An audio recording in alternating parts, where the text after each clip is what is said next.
Hi, guys, it's me, Tiana Jones, also known as Callie Faye, and we're here today with the Global Peace Sustainable Development Goal, Day 3, Health and Well-Being. We are so grateful we have people from all over the world as we have been having people join. And again, we are excited to be here. It's amazing to be able to share this research and knowledge. Our first special guest speaker is Dr. Rashani Shanaz, welcome. I would remove the prefix doctor from there, but nonetheless.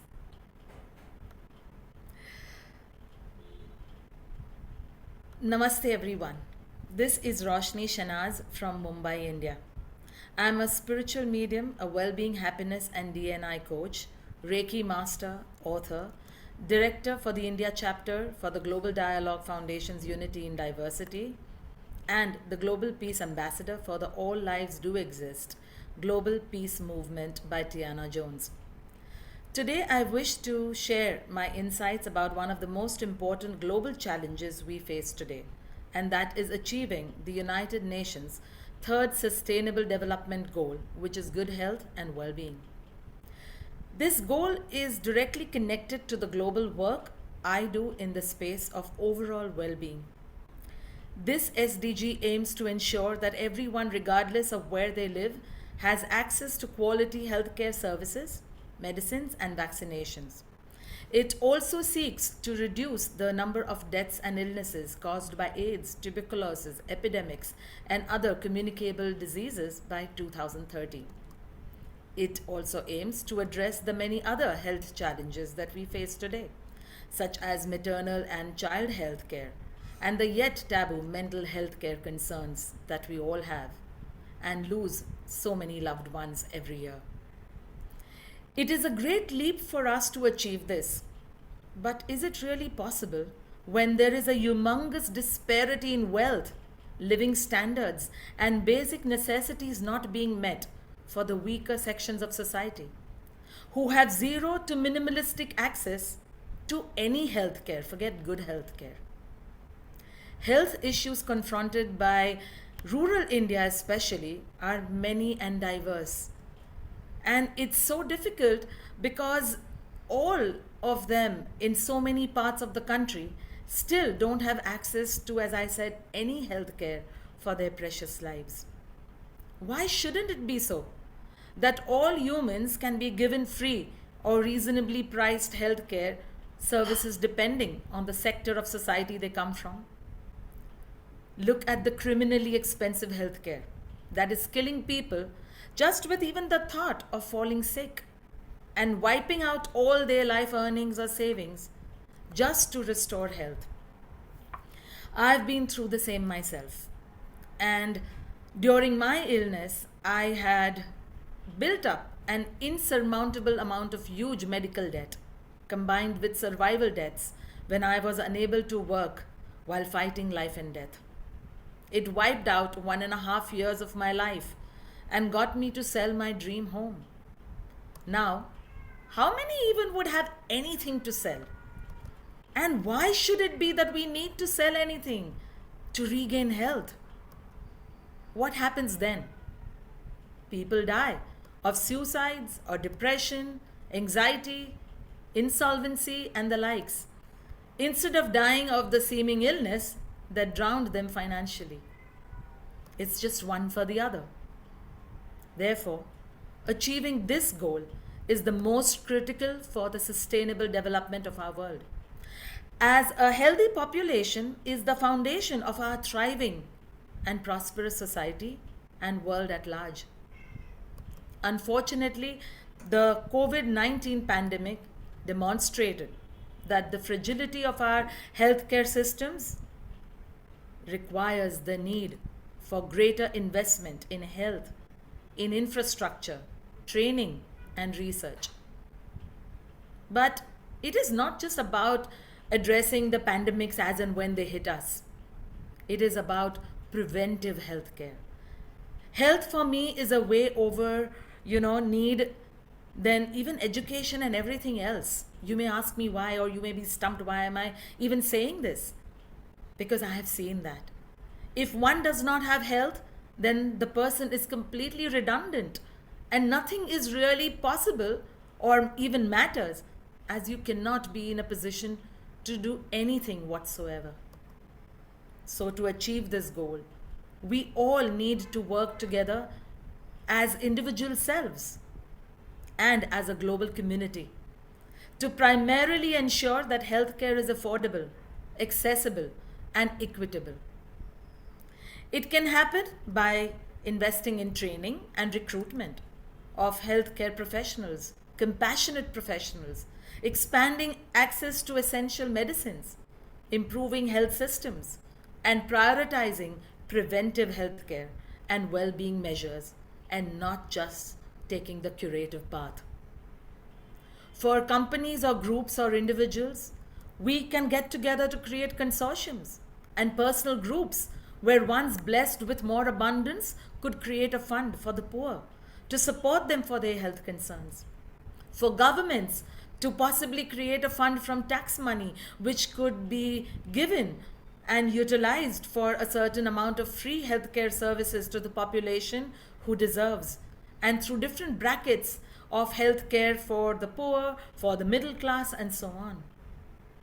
We also need to tackle the root causes of poor health, which include, especially in countries like us, poverty, inequality, discrimination, hygiene, cleanliness, and environmental degradation. This requires a whole of society's holistic, WHOLEISTIC approach, as I put it, which involves governments, civil society, the private sector, and the power of one, which is individuals like you and me. The pandemic, besides many other lessons, also tried to awaken this sleeping humanity on the crucial importance of overall well being of life. It has shown us the starkest lesson of equality in nature, as it has spared no one based on any discrimination whatsoever. Yet, how many of us have awakened is a great question. Well being is crucially important because it encompasses all aspects of our lives, including our physical, emotional, social, financial, and spiritual health. When we are in a state of well being, we are able to function at our best, enjoy life to the fullest, and make meaningful contributions to society. Here are a few reasons why I personally feel that well being is most vital. Physical health, sorry, physical health. Well being is essential, sorry, for the physical health. Please give me a second.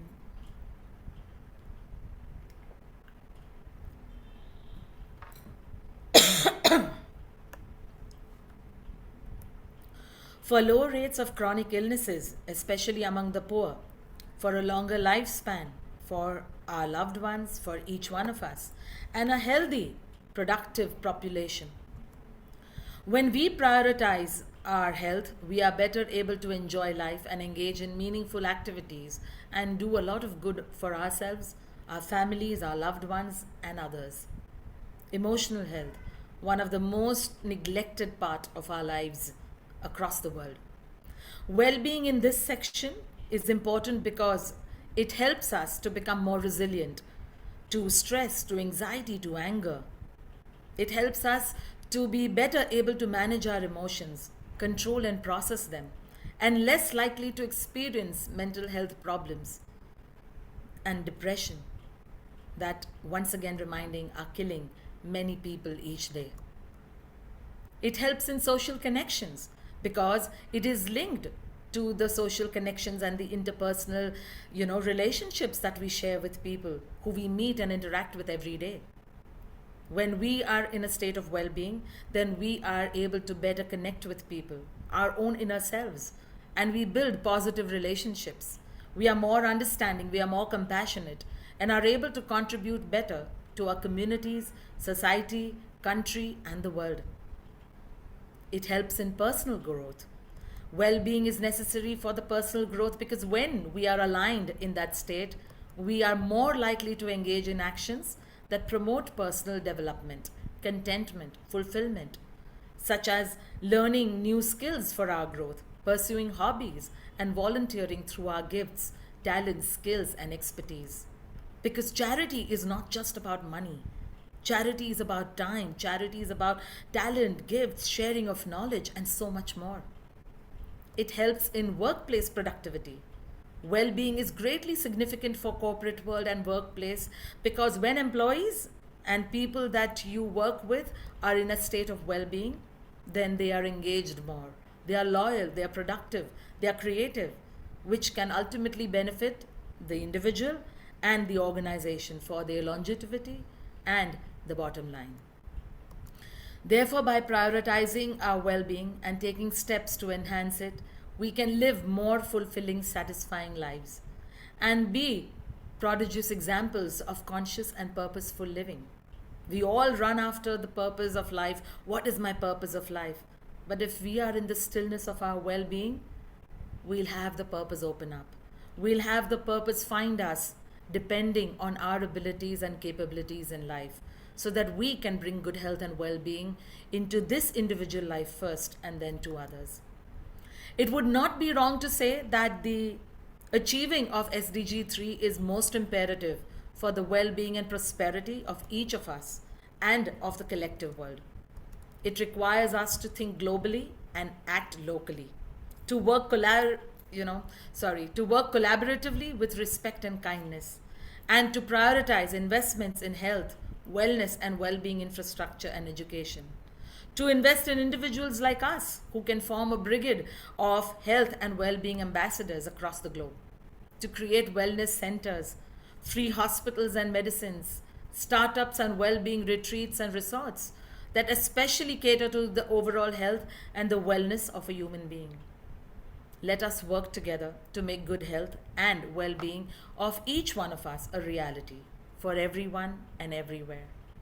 I leave you with this thought that just as the famous Martin Luther King quote says, injustice anywhere is a threat to justice everywhere. The same way I feel. Injustice to health and well being for anyone is a threat to health and well being for everyone, everywhere. Thank you for having me, and I hope I've left each one with a food for thought. Namaste to all of you, which stands for the consciousness within me bows down to the consciousness within you. The potential within me bows down to the potential within you. The supreme power within me bows down to the supreme power within you. Blessings to all of us to live our authentic lives with truth, compassion, integrity, good health, and well being. In God's speed. Thank you. Thank you so much. That was beautiful. Our next amazing international speaker is it Ambassador Dr. Soraya Bano. Very good evening, one and all. This is Professor Dr. Surya Bano from Vilayanagar, Chhattisgarh, India. Today the topic is health and well-being. SDG 3 aims to achieve universal health coverage that seeks equitable access of healthcare services to all men and women. It processes to end the preventable death of newborns, infants, and children under the 5 and end epidemics. Good health is essential to sustainable development and the 230 agenda. It's aimed to prevent needless suffering from preventable diseases and premature death for focusing on key targets that boost the health of a country's overall population. Regions with the highest burden of disease and neglected population groups and regions are priority areas. Health is a fundamental human rights and a key indicator of sustainable development. Poor health threatens the rights of children to education, limits economic opportunities for men and women, and increase poverty within communities and countries around the world. Here are a few steps to improve personal well-being, societal cohesion, and greater cooperation with our future. Increase support to mental health. During the last century, major efforts has been deployed to promote physical health. Cooperation, caring economics, promoting altruism, a new economic harmony, take proper sleep, eat a balanced diet, expose your body to sunlight, deals with stress, exercise daily, stay away from smoking and alcohol, be social as much as you can, find and practice new hobbies. The WHO Constitution states health is a state of complete physical, mental, and social well-being and not merely the absence of disease or infirmity.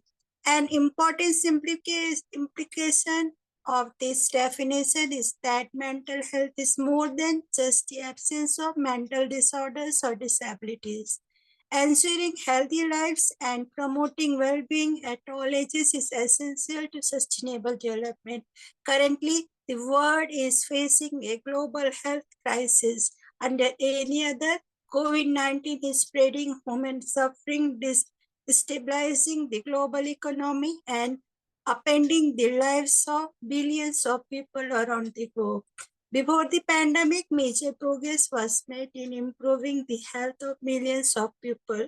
Significant strides are made in increasing life expectancy and reducing some of the common killers associated with the child and mental mortality. But more efforts are needed to fully eradicate a wide range of diseases and address many different persistent and emerging health issues. By focusing on providing more efficient funding of health system, improved sanitation and hygiene, and increased access to physicians, significant progress can be made in helping to save the lives of millions. Health emergencies such as COVID-19 pose a global risk and have shown the critical need for preparedness. The United Nations Development Program highlighted huge disparities in countries' ability to cope with the recovery from the COVID-19 crisis. The pandemic provides a watershed moment for health emergency preparedness and for investment in critical 21st century public services. I conclude by 2030 reduce the global mental mortality ratio to less than 70 per 1 lakh live birth. By 2030 ensure universal access to sexual and reproductive health care services, including for family planning, information and education, and the integration of reproductive health into national studies and programs. Good nutrition, physical activity, and the healthy body weight are essential part of a person's overall health and well-being. There's no questioning the importance of healthy food in your life. Unless you maintain a proper diet for a healthy body, you may be prone to diseases, infection, or even exhaustion. Promoting well-being can help prevent stress and create positive working environments where individual and organization can thrive. Good health and well-being can be a core enabler of employee engagement and organizational performance.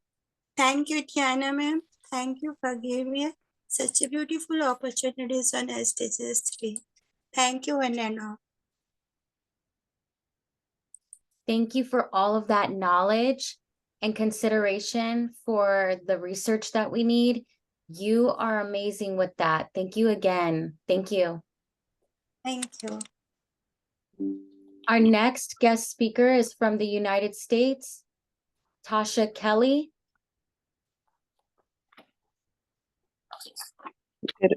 Good afternoon, everyone. Hope you all are having a great day. My name is Natasha Kelly. I'm from Dallas, Texas, the United States. I'm a holistic practitioner practicing mindfulness meditation and my goal to see is mindfulness meditation practice in schools for young children to teach them how to deal with their emotions and understand why they feel a certain way and just have a better overall sense of well-being. That's it. Thank you so much. And did you want to explain how someone could meditate or how they can get in that emotional state? Um, being practicing mindfulness, sitting in a place where you can really focus on the present, focus on your inner self being, how you feeling in this exact moment, you know, understanding where that emotion has been triggered from and just realizing you can let it go. It's, starting from learning the knowledge and the foundation of where it comes from and how it can help you. And with those few steps or learning techniques, you'll be able to begin practicing just sitting in silence or walking, So, yeah. Thank you. Thank you so much for joining us. And for everyone at home, we needed to know how to get into that emotional Yeah. It's very I want to say is like awakening. Like you really have a foundation of being present in the moment. Really just relaxing, just calming your thoughts, slowing your thoughts down. You're not gonna obviously eliminate them, but the slowing of the thought process, letting you really focus on, the importance of right now, you know. I've been practicing mindfulness meditation about 5 years now. And New Beginnings Meditation is where I do these practices. I do them with one-on-one sessions. I do them in group sessions. And it's just to overall help the community to feel better, because mental health is just like, it's really bad. That's the only way I can explain it, because I feel like we need to all just kind of be self-aware of how we're feeling, but non-judgmental. Thank you so much. Thank you again. Thank you. Thank you for having me. Thank you. And we are going to go ahead and call the next speaker. It's going to be Herdiana Dewey Nerfika. Hello, am I audible? Yes, you are. Okay. Good morning, good afternoon, and good evening to everyone. First of all, thank you so much, Diana, for organizing this summit consistently every year, and warm greetings also to all speakers and participants. So we know that our topic for today is SDG3, good health and well-being. We have heard amazing speech from the previous speakers, and today my presentation is not gonna be each point of SDG3 set by United Nations, but how we can achieve the good health and well-being. So now, please allow me to share my screen.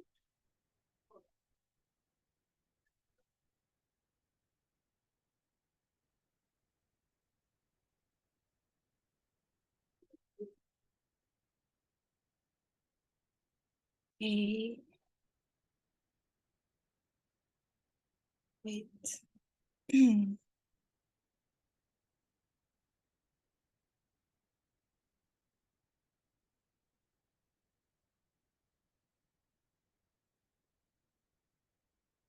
Is it visible? Yes, Yes, it is. Okay. So my name is Herdiana Rifika from Indonesia. I'm an entrepreneur and I'll be master practicing a mental health advocate. So this topic is really resonates with me and I'm so grateful and happy to be here with all of you. And before we start my presentation, I want to show a short video that actually wrap up the whole thing about how we can achieve this SDG 3. When you feel off, turn your body on. Lift, run, train. When you overthink, turn your body off. Sit, journal, meditate. Your body isn't just a home, it's a vehicle. Use it to change yourself, physically and mentally. Okay, so as you have watched and hear, actually we can switch on and off our body when it feels like, okay, we got so many things on our mind. For example, maybe we can try to turn it off, or maybe when we feel like we are empty, we can try to turn it on. And when we want to achieve this on and off version of ourselves, we have to do certain things in order to achieve the good health and well-being.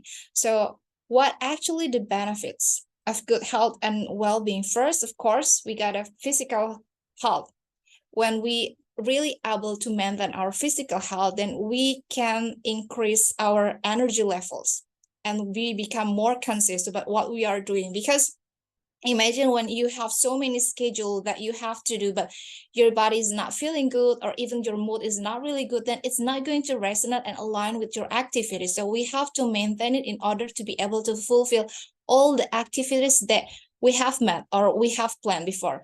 And next, it's going to be good for our mental health as well, because when we can maintain our well-being, it can also mean that we are able to manage our stress, anxiety, depression, which can improve overall well-being and enjoy life more fully. Because when we are stressed or when we are in anxiety or in any kind of depression level, we might not able to enjoy our lives, no matter how rich you are. For example, no matter how much wealth that you have, if you have so much running bad things on your mind that you cannot even enjoy the foods that you are going to eat, or maybe the house that you are living, or even the partners or friends that you are having around you. So we need to maintain this in order to have a good mental health as well. And the last point that is crucial as well, it's going to bring you a good social connection. Because we know that when we have kind of some depression, for example, we tend to isolate ourselves. We don't even want to talk to any people around us, or maybe we don't want to talk or share our opinions. We shut our voice and we don't want to address any kind of opinions that actually we want to address it. So let's say it's going to holding us back to the moment that we don't step in the next position that we are supposed to be there. So when we can spend our time with others, engage and share activities, we can really get emotional support, and which it means that we can also able to open new opportunities. Because when we meet another group of conscious people, for example, there will be a good opportunities for us. There will be a good moment that we can take as positive memories that we need to recall later in our older age, for example. So it's really good for us to maintain this. So first, how can we achieve this good health and well-being? First and foremost, of course, we need healthy eating habits. Because when we are not conscious enough, or even when we are not mindful enough for what we are eating, we tend to overeating something, right? So we try to do healthy eating habits, but incorporate with more fruits and vegetables. Because you can really get so much more proteins, vitamins, and also nutrition when you try to eat more fruits and vegetables. And also you need to choose whole grains, for example, like bread, pasta, rice, and cereals. But still remember, even if you are trying to choose a whole grains, which is fall down to pasta or rice, remember that you have to maintain the portion size just because, okay, this is bread, this is pasta, this is rice, this is cereal, it's going to be great if I take like maybe 6 times in a day. It's not going to be great at all, so you have to maintain it. Next is we need to reduce processed foods, which means that foods that contain high sugar. So we can try to avoid like candy, cookies. It doesn't mean that you are not going to be able to eat it. I'm not going to say it. It means like just reduce it, not completely discharge yourself from the sugar, because it must not be easy for you or even for me as well. So you can try to replace it with unprocessed foods like fresh fruits or maybe vegetables or whole grains. Like I have said, it can really good for you, because when there's so much process of the foods that we combine or we consume every day, then it's going to be a lot as well in our metabolism, so it's not really good. And next one is choose lean proteins like chicken, fish, tofu, and beans, because yeah, it can really be a great sources and lower calories and fat. So let's say when you are really hungry and you need more energy in your day-to-day basis, you can take these things and you are not going to worry maybe if you next day gain some weights, or maybe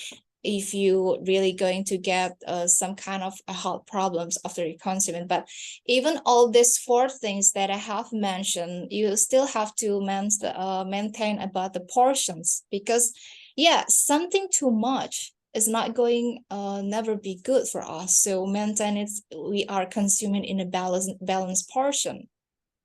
So these are the 5 examples of delicious but still healthy foods. For example, grilled salmon with avocado salsa, like have put picture in here. Actually, it's not supposed to be with avocado salsa, even grilled salmon. Also, it's going to be nice. Here we also have lentil soup, or maybe you can simple drink fruit smoothie. I know like many people love fruit smoothie, including me as well. And next, you can also try simple quinoa salad. It's really going to be healthy for you. And the last one that still seems so much delicious, but it's not really bad for our health, is Greek yogurt perfect. You can try to find on Google, as we live in digital age, about the recipe of this delicious healthy foods, because we have a time limit and I'm not going to share the recipe of all of this, so you can try to search it. And then why I suggest this, because like some people mention about like, okay, when you want to be healthy, you have to eat salads all the time. Me, myself, I don't do it honestly, because like it's going to be boring for me. And then I'm sure that all of you might want to still taste delicious food. That's why I put in here, you can still get that yummy foods, but in a healthy way.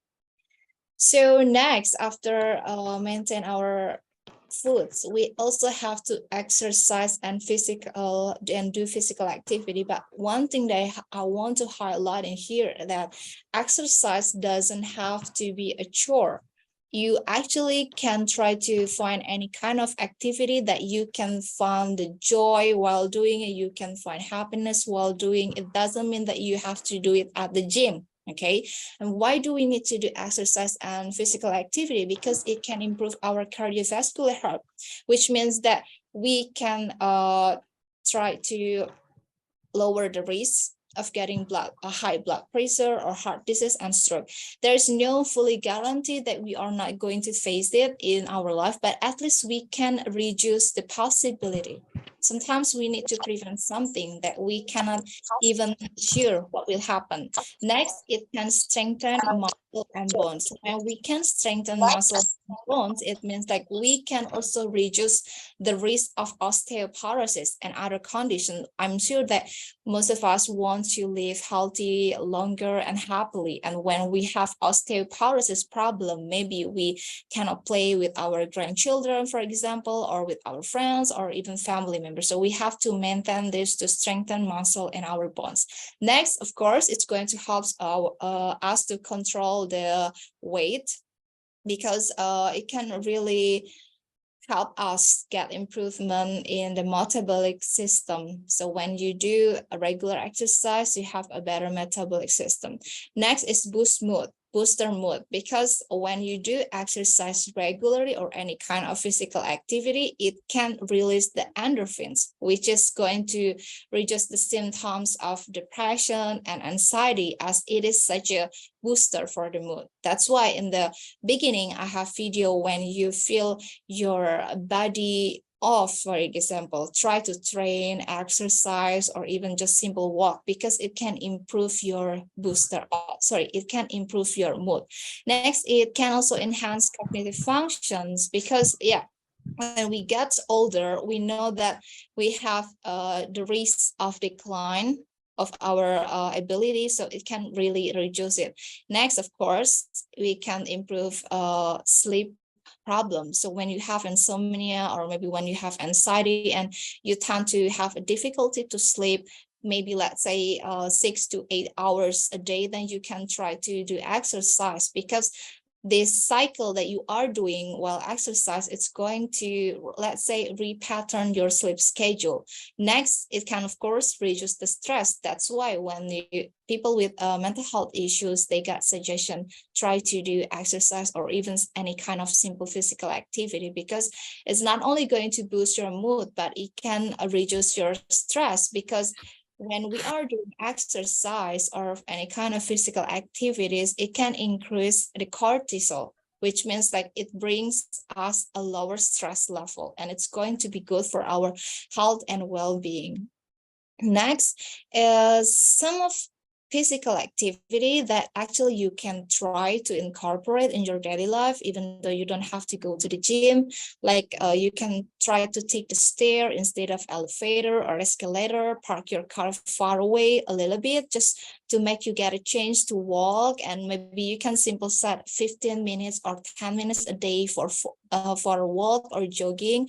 You can also use standing desks at work, or take frequent standing breaks throughout the day, because we know that when we too much sitting in front of the screen or sitting in general, it's not going to be good, especially when we forget to keep hydrated. It's not going to be good for overall our health.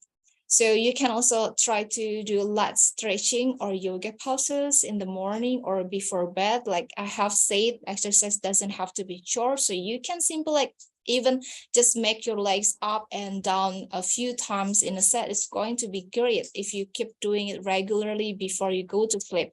You can also ride a bike or walk instead of driving, or maybe when you do household chores like gardening or maybe cleaning, it's really kind of a good physical activity. So let's say so many moms at home, they are really healthy in a good way because they do the chores by themselves, but they still have to maintain their well-being as well. Next, even when you play with the kids or pets, it's really a great opportunities for you to move, because the thing is, when we talk about exercise and physical activity, it's not supposed to be fully formal.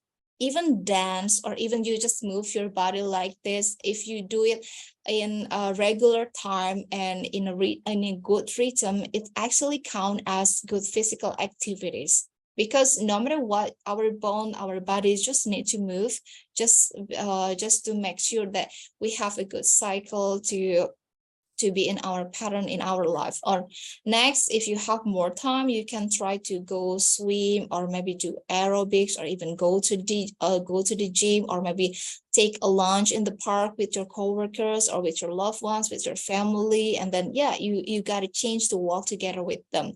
And then you can also try outdoor activities like hiking, kayaking, or rock climbing. And next is take a fitness class or join recreational sports league. The thing is, I know many people say, okay, I'm busy, I don't have time for doing it, I don't have time for a gym membership or so on.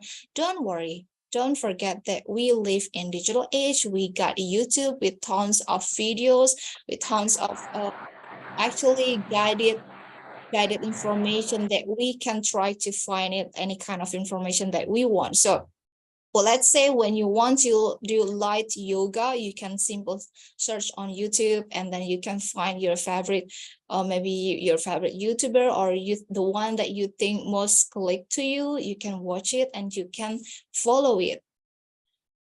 And next is, of course, if we talk about good health and well-being, it's supposed to be related to mental health. Because taking care of our mental health is really as important as our physical health, because like I have mentioned before, good health really can help us to cope with the daily stressor of life and improve our relationship and enhance our overall well-being. So when we have a good mental health, we know that there is no person in this world who doesn't have a problem, because the difference is like some people try to see opportunities as a threat or as a problem, but the other person with a good mental health and a positive mind, they see something as more opportunity. So when we have a good mental health, we see something in a more beautiful way, and we also can live our life in a fullest situation, in the fullest form as well. So we do really need this. So here I got some for managing stress and anxiety. Why I mentioned this, because we know, like, when we talk about mental health issues, some people easily get trapped into this because of the stress that they got from their daily basis, and also anxiety. First, you can practice mindfulness.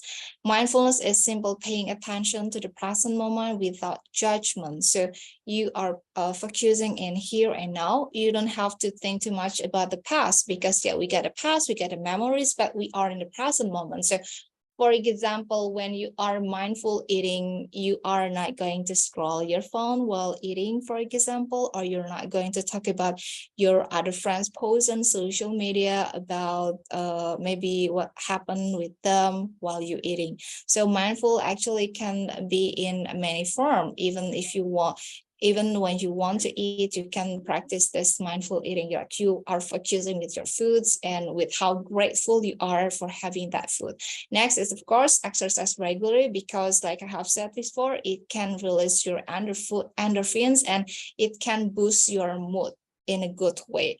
And even though I read this, like, aim for at least 30 minutes of moderate exercise, or maybe such as walking or biking. It doesn't supposed to be a whole 30 minutes. Let's say you are super busy, you can take 15 minutes in the morning and then 15 minutes before you go to bed. So don't put pressure so much when you set exercise, as long as you don't have a specific goal to reach. Okay, next is, of course, get enough sleep, because when we lack of sleep, it can really make our stress and anxiety level even get worsened. Because when we have insomnia, for example, during the midnight, we tend to think so many things, and it really make the situation on our mind get worse. Next is connect with others, because social support can reduce stress in some points. And fifth is practice self-care. When I talk about practice self-care, it doesn't supposed to be a fancy thing. You can simply reading a book, taking a bubble bath, or listening to the music. And how about if you don't have the book that you want to read? Like I have said, we have to take advantage of this digital era. You can find a PDF online, so you can read it. Just don't limit yourself just because you don't have a physical book. You can read it online. And okay, if you read online, it means like maybe you are going to take an hour or 2 hours on the screen, or on the screen of your phone, or on the laptop, then which means that you think it's not going to be good for your well-being if too much screen time. Then you can switch the time. You can reduce the other time of the screen time that you usually take. Okay. Next is limit exposure to news and social media. Because when we spend too much time on the screen, on social media, we tend to find ourselves, let's say, in a comparison. Like you have seen someone else posting or achievement, and you feel small for yourself, because you think like, why this person get this achievement and I'm not here? Why I'm doing the same thing but I haven't achieved that? Why you got so much question on your mind that can really affect your mood. And I think you know that when we get affect our mood, it's not going to be great in our day. Let's say it's ruin our day because we got a bad mood during that day. So we have also tried to avoid content negative news. We know that there are so many news about the war and also any kind of problem in the world. It's good as a good citizen, we have to keep an eye for the updating news, but don't let yourself get engaged on kind of negative news too much, because yeah, your curiosity will bring you even in more hours or even in more stress. Like, okay, you got news about the rocket or maybe nuclear and so on, you get more curiosity and you try to find more sources, more information, and at the end of the day you feel like, oh my god, too much information I took from that news, and it really can bring us in overwhelming situations. So it's not really good. Just like I have said before in the beginning, even for foods or anything, just take a balance of it. It's good for you as a citizen know what's happening in the world, but you don't have to really deep dive in it unless it's going to relate it in the field that you are working in. Okay. So the conclusion is maintaining good health and well-being is essential for living a fully life, because when we can prioritize our physical and mental health, we can get great benefits like I have mentioned before. And remember that small change is also counts, because everything that we are taking in this world is not going to be woo-woo things. Like, it takes process, it takes time, and you have to enjoy every process that you are having. Okay, so thank you so much for the time and for the listening from all of you. So I'm giving back to Tiana. Thank you so much. Thank you. And again, it's about sharing the information and the knowledge and the research. That's so important. And now we have Katia Bibulari. Welcome from Georgia. Hello, everyone. Am I audible? Yes, you are. Hello, I'm from Georgia, and today I'm gonna talk about one of the most important topics, which is about health and well-being. SDG 3 aims to ensure healthy lives and promote well-being for at all ages. The goal has several targets, including reducing maternal and child mortality. This target aims to reduce the global maternal mortality ratio to less than 70 per 100,000 live births and preventable deaths of newborns and children under 5 years of age by 2030. This involves improving access to high-quality maternal and child health services, including skilled birth attendance, emergency obstetric care, and postnatal care for mothers and newborns. It also involves addressing underlying social and economic determinants of maternal and child health, such as poverty, gender inequality, and lack of education. I want to talk about my country. I can say that in Georgia, doctors should be given more opportunities to attend trainings and to acquire considerable experience in this field, because unfortunately, lots of children are dying because of lack of experience. That's why training should be conducted for them, because in Georgia, a lot of patients go abroad for treatment. Combating communicable disease. This target aims to end the epidemic of AIDS, tuberculosis, malaria, and neglected tropical disease by 2030, and to strengthen the prevention and treatment of viral hepatitis and other communicable disease. This involves increasing access to effective prevention, diagnosis, treatment, and care for this disease, as well as improving surveillance and response to systems to detect and respond to outbreaks. I want to talk about reducing non-communicable disease. This target aims to reduce premature mortality from non-communicable disease by 1/3 by 2030, and to promote mental health and well-being. Sorry. non-communicable disease such as cardiovascular disease, cancer, diabetes, and chronic respiratory disease are responsible for the majority of deaths worldwide, and their burden is expected to increase in their coming years. This target involves implementing policies and interventions to prevent and control this disease, such as promoting healthy diets, physical activity, tobacco control, and access to essential medicines and technologies. As a teacher, I can say that if we were given more opportunities to conduct classes about healthy habits and about the importance of health, I think that we will be able to achieve our goals.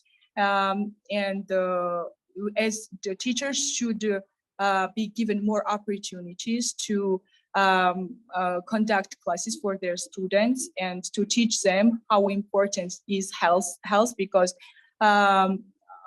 in Georgia, I can say that a lot of kids give preference to junk food, and they don't know how important is healthy food.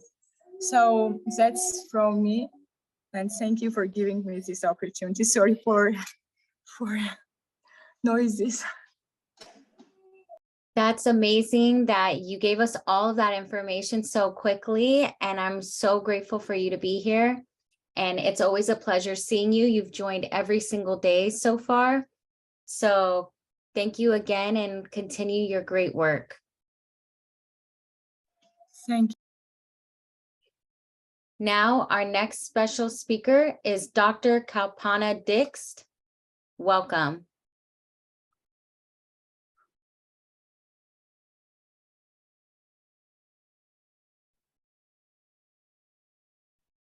Good evening, everyone. I'm Dr. Kalpana Dixit from India. Thank you, Chairman, for giving me such a wonderful opportunity. And thank you, Nada, for such a prompt message you have delivered. Thank you so much. So actually, SDG target 3 is for mental well-being and health. As Heidi has been already explained so many concepts and facts about the mental and physical well-being, and your strategies and action about how to live happily and healthy in the world by doing mental health, by doing exercise, by doing some meditation, yoga practices, and some withdraw from the social media and all that. So she has been given a very good suggestion. So why we are requiring this SDG goal 3? What is the importance of this SDG goal 3? This is because physical and mental health is the most prominent aspect of any human being's life. Because without being healthy, you cannot support your society, you cannot support your community, you cannot support your family, and you cannot participate in the economic development of your country. So SDG 3 is more important. There are many indicators. First is mother mortality rate. Mother mortality rate, this is the goal of SDG target 3, that we have to reduce the mother mortality rate by 2050. Because if the mother will survive, mother will be healthy, the child will definitely healthy and happy. In a lot of countries at global level, this happens that we are not caring about the mother health. So this is a very harmful situation. So that is why mother maternal health is the one of the important targets, sub-target of SDG goal 3. The another thing is that reduce the global mother health to less than 70% out of 1,000 or 10,000. So this is a great fact and data. So we have to work on that. For that, we have to canvass and generate campaign for the mother health through some social media and some NGOs, also through some international national organizations itself. The other thing is that if we discuss about the SDG goal 3.2, this is a preventable death under 5 years of age, child mortality rate. This is also harmful fact. How to reduce the child mortality rate? Because if we are not caring the health of the mother, this will automatically impact the health of the child. So for caring the childbirth, so for caring the child health and well-being and to maintain their life, it is important to save and protect the health of the mother. The third thing is that in SDG goal 3, And the epidemics of AIDS and TB and malaria and now corona. So the immunity of the human being is lesser than previous year. Previous year the immunity is very strong, but nowadays our immunity is weak. So what we have to do? We have to do some meditation practice, some physical exercises, some good eating habits, and all that. We have to also protect our natural environment so that we can get some good quality of environment, oxygen, and other things to support our physical and mental health itself. The other fact is that if we speak about the SDG goal 3, so the other fact is that reduce premature mortality from NCDG and promote mental health. Mental health of whom? Mental health of citizens, mental health of mother, mental health of the child, mental health of the adolescent, mental health of all the persons, whether it is senior age, adolescent, or under 5 year age. So we have to protect and save the mental health of the others. So we have to make people and citizens aware about the good mental health, good well-being, and other thing is that we have to keep their uh, mental health is strong by giving some practices in the regular school and college and university campus so that they must be aware about the good mental health and the positive impact of good mental health.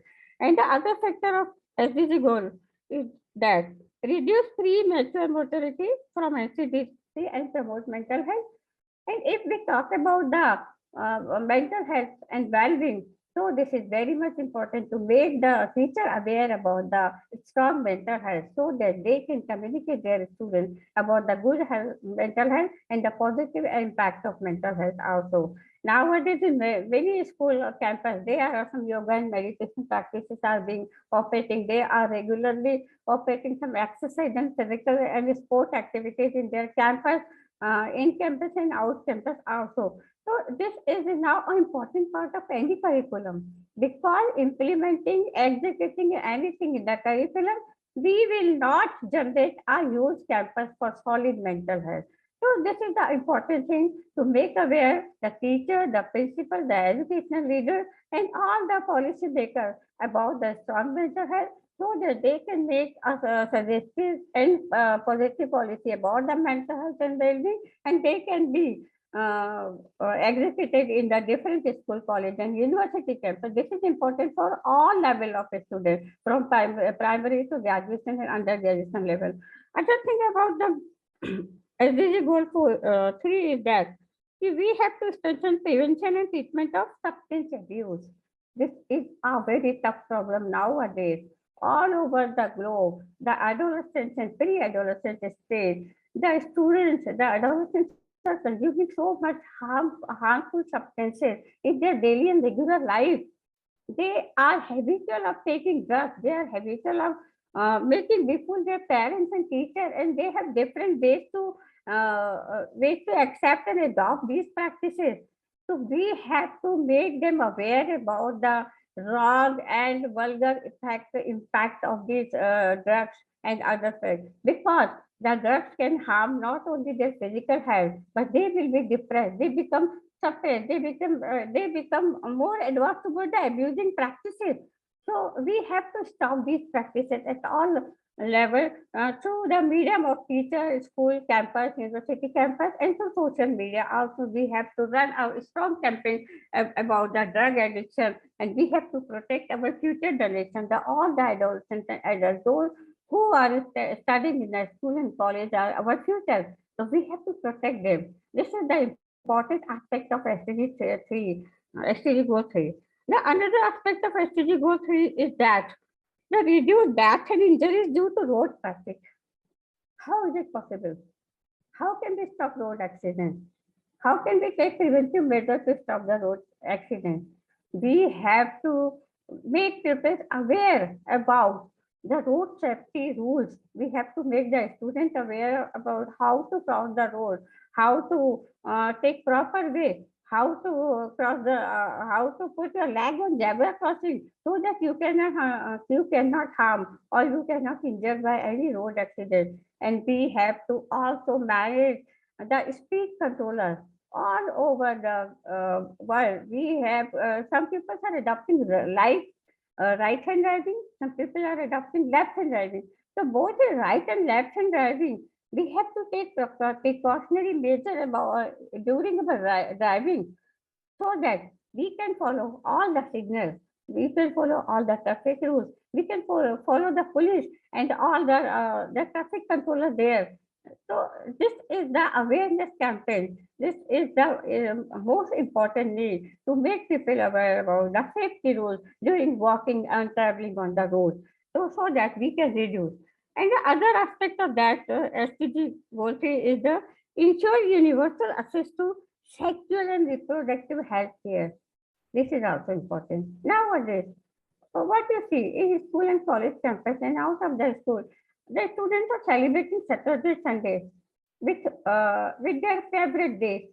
And what ultimately the days happen, they will definitely involve in some psychosexual activity there, physical activity there. They are involved and they intimate with their relationship with the date under the age of 15, 14 students. Initial time, it was not happened. There was moral and value taught by the senior parents of the family, elder parents of the family, grandparents of the family. So the cultural value is to be imparted in the family, and there are automatically disciplinary environment in the family. Now what happens? Both parents are working. They go out of their home. They are working 24 into 7 hours. So what happens? The students, the adolescents become involved in abusing practices as well as sexual practices also. So how to prevent the sexual health? The pre-mature adolescent, the mature adolescent, the plus 15 or 16 students, as well as the women and men, those who are not married, and they are involved in illegal sexual practices also. So we have to stop these practices also, so that we can prevent preventive sexual health measure also. And the another aspect is this: we have to ensure universal access to achieve universal health coverage. What is this? Universal health coverage. We have to give health safety to each and everyone. We have to ensure the health in our campus, in our office, in our corporate sector, in our family, in our colony, in our surroundings, so that we can secure proper health and hygiene by measuring some health practice, by adopting some good health practices like jogging, walking, listening music, mutual discussion, interaction with the family and society, collaboration with the neighbor, and collaboration and with your friend circle. So all these practices can prevent you and make you active to achieve universal health goals. This is also important aspect of sustainable development goals. And the one of the important impact of climate change is that human health hazard. Human health is impacting so many due to climate change. So what we have to do? We have to reduce the ratio of that due to this climate hazard. We have to protect the human health. We have to reduce the climate change condition. We have to apply some innovative technology and innovative practices to reduce this climate change and its impact on the human health, society, psychosocial well-being, and mental well-being of the human beings. So how can we do this? We have to adopt some practices like green building, green office, and some other protected type of carbon dioxide also we have to use. And we have to stop the reduction of this greenhouse gas effect. So while doing all these measures, what we can do? We can reduce the ratio of this harmful hazard. So this is my today's version about sustainable development goal 3. This is a brief highlight, and sorry for not presenting very well. Thank you so much. I have spoken about by my heart, as I am being the educator, what I am aware. So that I have shared with you all. Thank you so much. Thank you. So much passion. And I believe that it will be achieved. Thank you so much. Thank you. Our next special guest speaker is Professor Nada Rakovic from Croatia. Thank you. Thank you, dear Tiana. Thank you very much for this opportunity, for this great day 3. I want to congratulate you all, our great speakers before me. Now, great Dr. Kalpana. I always love to listen her. Great Kardiana, great Tatiana. All today were amazing. An amazing day 3, dear Tiana. Wonderful. So I want to share my screen. Can I?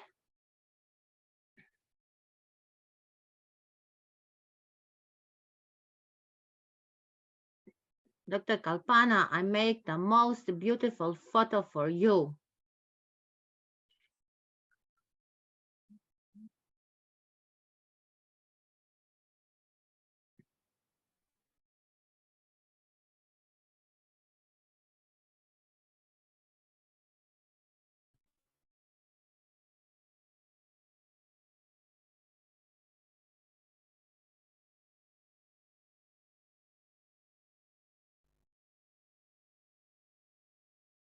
Okay. So coming from Croatia, once again, greetings. Today, SDG 3, good health and well-being. Here in Croatia, we really take care about all 17 SDGs.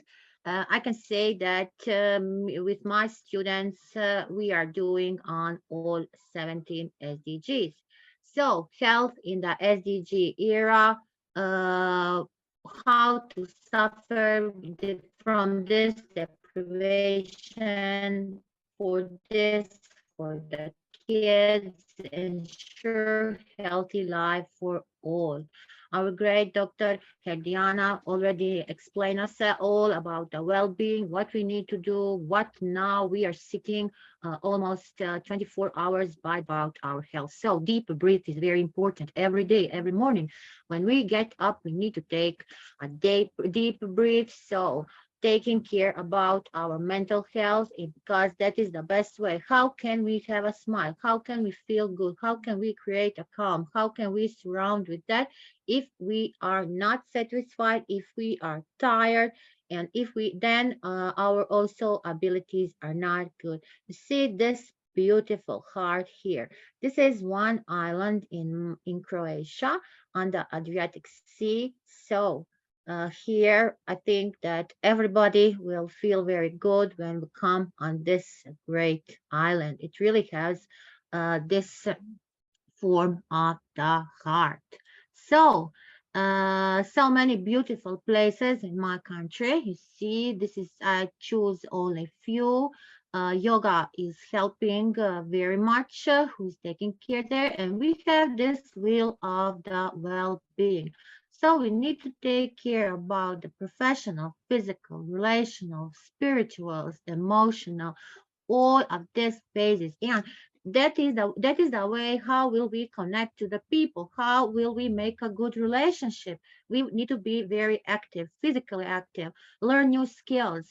If we have a good knowledge, if we have new skills, we need to share that, we need to give that to others, because that doesn't mean nothing if we have it only for ourselves, what it means for us. So we need to be very active and we need to give. So God see all. I always say God see all. Yesterday, we talk about the SDG 2 at the first day, no poverty.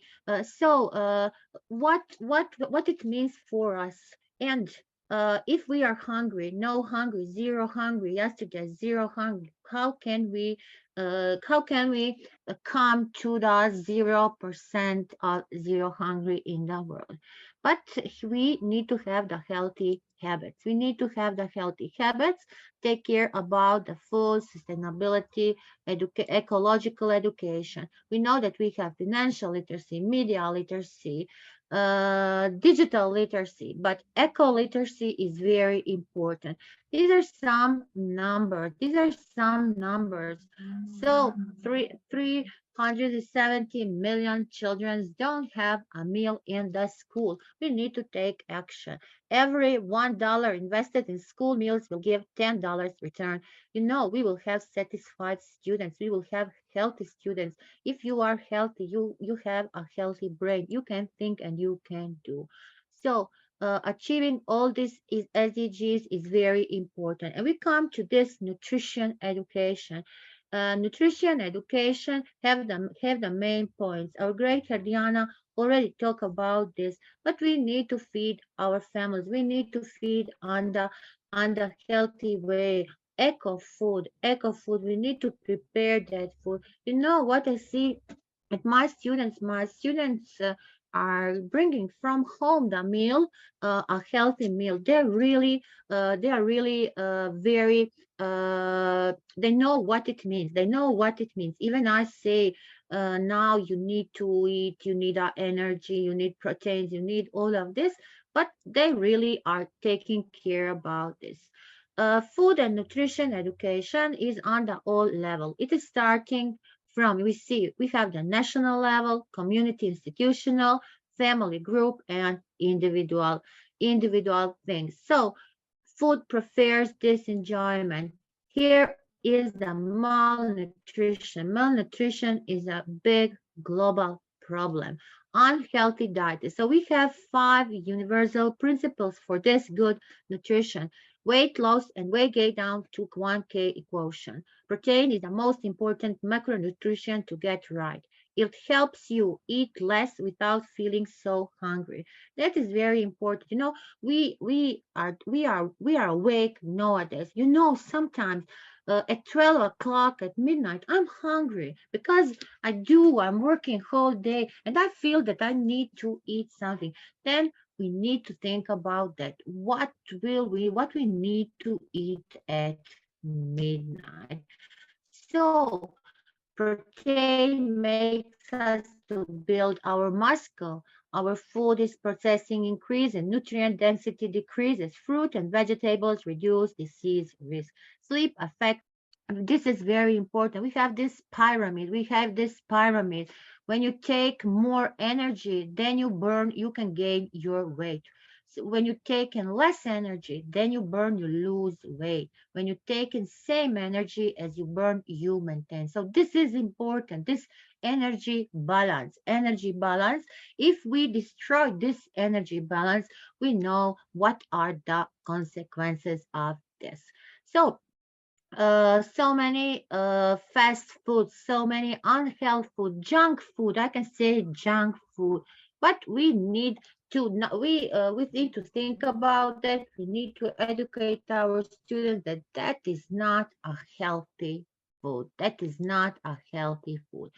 Fighting for school meals for all. All students need to have a school meal, a healthy school meal. There's so many researchers, there's so many meta-analyses. So here in preschool meal programs, children need 0.54 centimeters per year. So this is the energy, this is nutrition, this is the micronutrient intake. We need to read this because we know that every day millions are coming to the school with the empty stomach. So what means happy life? Happy life is only if we have a healthy body plus healthy mind. That means a happy life for us. Here you see, I'm engaged at IIU. These are the actions of Sir Piyush Pandit. Sir Piyush Pandit in India is doing a lot for the schools, for the preliminary schools, for the secondary schools. He's helping the schools for having the meal. This is one example what he's doing in India. We come to this nutrition at the heart. Every $1 invested will give us 16 return if we talk about the SDGs. And this is really true. This is financial. We have so many financial statements. We have so many financial researchers. And if we do this, it would be great. It would be great if we invested in this nutrition. This is one table. What we need to do. So nutritions, they can make it for us. They can make it for us how many protein we need, carbs, fat, so all what we need for our living. So how school meals contribute to the SDGs? They contribute a lot. Understanding food, we can understand the climate change. That is a contribution to the SDGs. So together we can be a change. Together we can be a change, making this progress. Food security, food availability, domestic food production, food imports, access to food, nutrition. And our rule is there is no one size fits all model of nutrition standards for school meals, which is given to these programs. So every one of us is different. Thank you. Thank you a lot for your attention. Let's continue learning and sharing together our knowledge, our experience, and our examples of good practice. Thank you. Wow, that was intense and so much dedication. Thank you so much, Professor Nada. That was amazing. Thank you. Thank you. Wow, and I bet everyone I see, everyone's smiling. They're very intrigued. Everybody is very intrigued. Thank you. Wow. Okay. So our next special international guest speaker is Francis Mazzaline. Welcome.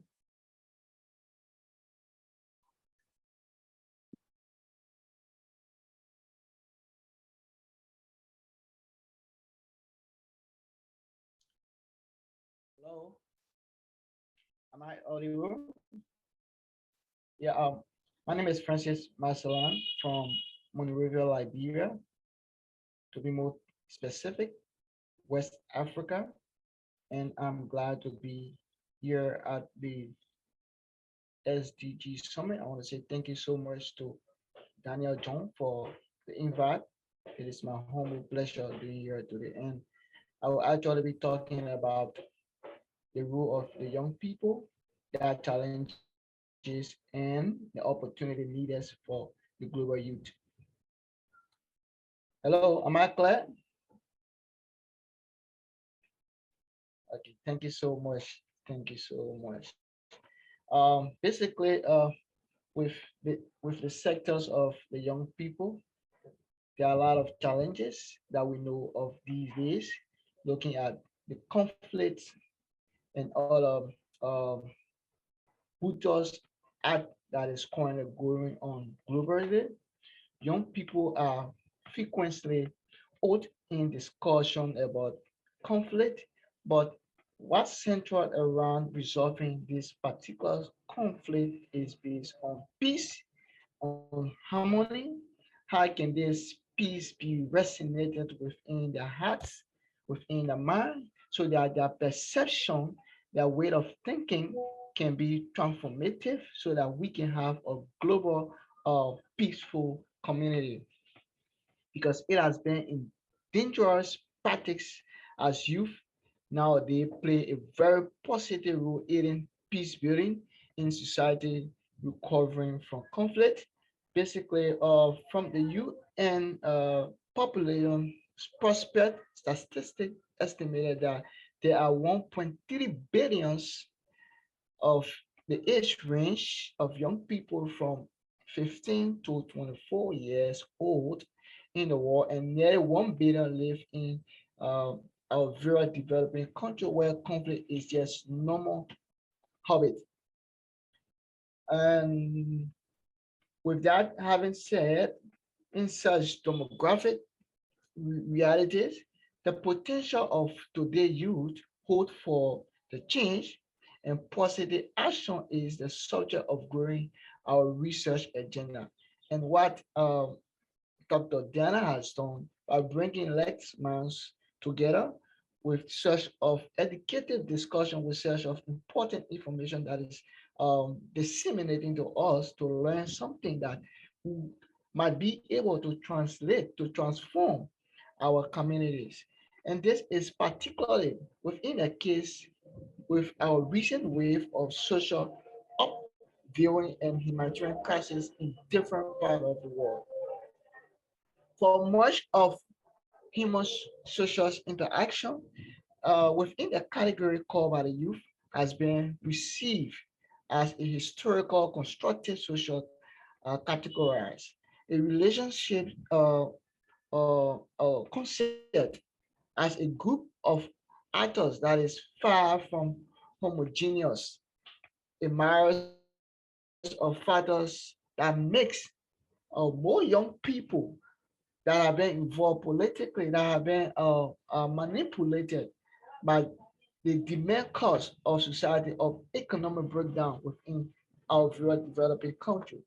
If you look at, to be more specific, if you look at the continent or neither look at the African regions, we have noticed that there are more young African, more young potential youth within the African continent that have not been marked, that have not been spotlighted because due to the huge rate of those that are manipulating conflict in society, there are a lot of tribalism act that is ongoing within our society.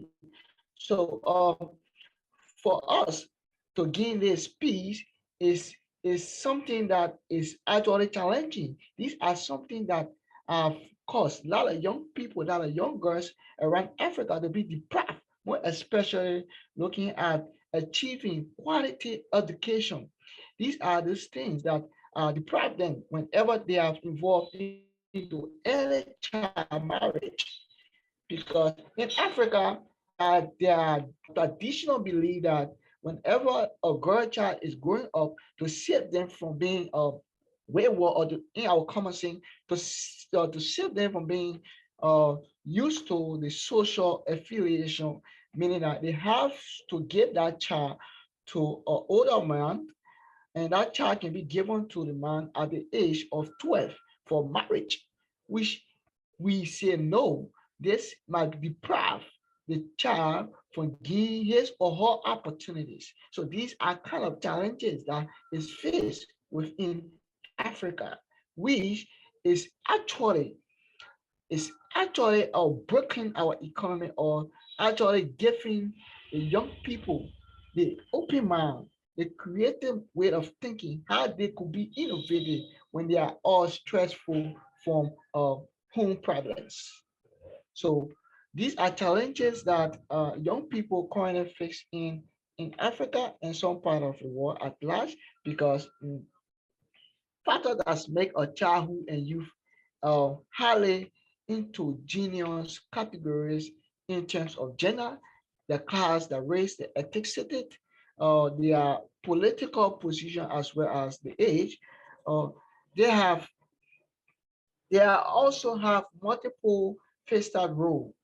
Youth can be your heroes as well as victim, serious and courageous in their minds of crisis, as well as criminal in the viral community because there are things that are lacking, there are opportunities that are being seized and cannot be given equally to the society. So with the youth, we with the youth, peace and conflict, looking at the role and responsibility of young people in our society nowadays, youth as a conceptual category are frequently ordered in the disclosed on conflict because we in Africa do believe that and give allegiance to politicians, give loyalty to political parties, and whenever that particular political party mandate to the majority young people body is what they're going afford because there are a lot of things that the young people have been ignorant from when we look at the leadership abilities, they are lacking of leadership. And within this particular category, we notice that with peace, we can unite the world, we can unite our brother, even though we are separate political opposition, but as the heart of peace, as the conscious minds of bringing unity for sustainable development, we can be able to achieve the SDG that is very important to our society nowadays. So we we look at the problems after so many young males in the age of 16 to 30 have observed as the main protagonists of criminal and political violence. In other words, much of temporary thinking on youth and conflict turns to be overly negative because with the perception coming to help young people, it's not passionate. So there were there are opportunity of quality education, the opportunity of the food, of nutrition cannot be with the body nutrients because when the minds are not set, there are a lot of things that cannot be explored already. So we want to transform the way of thinking within Africa based on the negative implication that have been marked on the continent of Africa.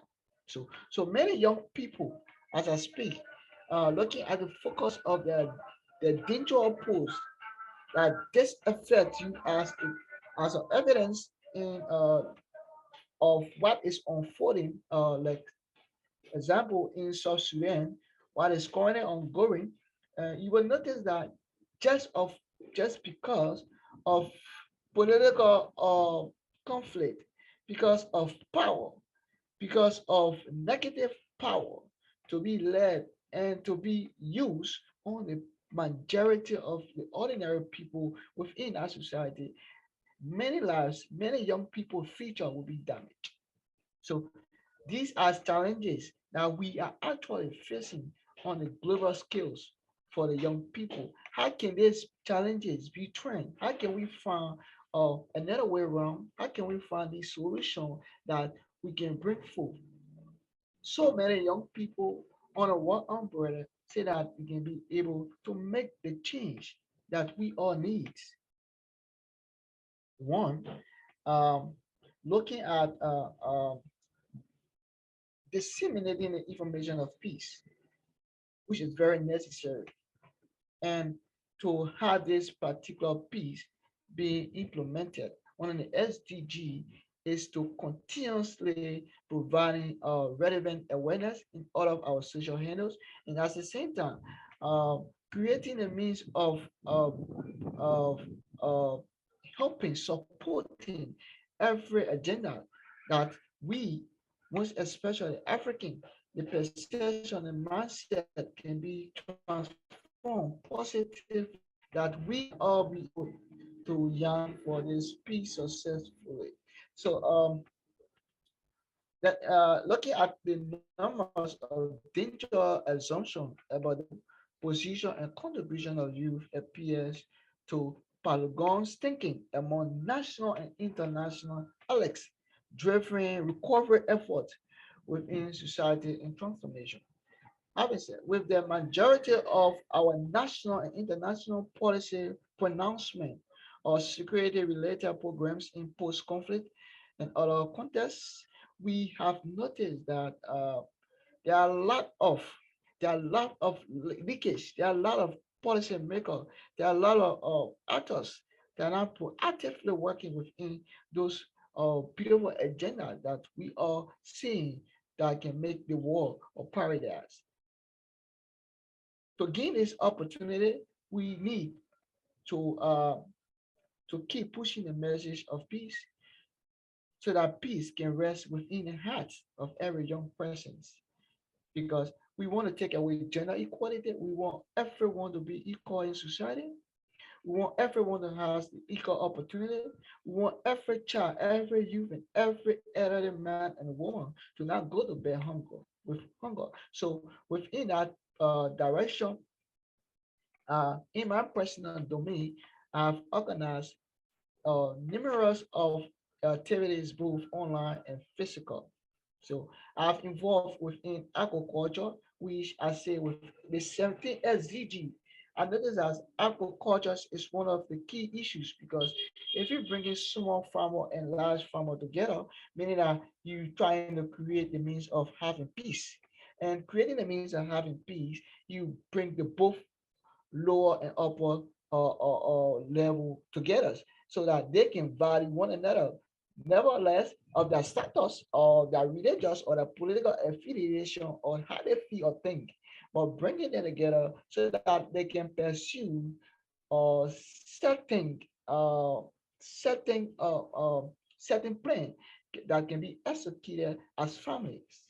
So I've tried this method and it has worked, bringing all the large farmers and lower farmers together, and they have organized a one planting or programs, and they saw the effect of not discriminating one another together. So within that light, we this gloom peace, this bring together Lexman, this bring together the hidden potential of another person where he might probably be shy, but he has the potential, he has the skill, he has the capability. But with the chance created, with that opportunity that might expose him, might be spotlighted by anybody. So this is what we are talking about. So for this peace summit, there are a lot of things that we think that we can put in place. More especially, I must appreciate our previous speakers for their well-spoken voice, most especially Diana. I want to say thank you so much for such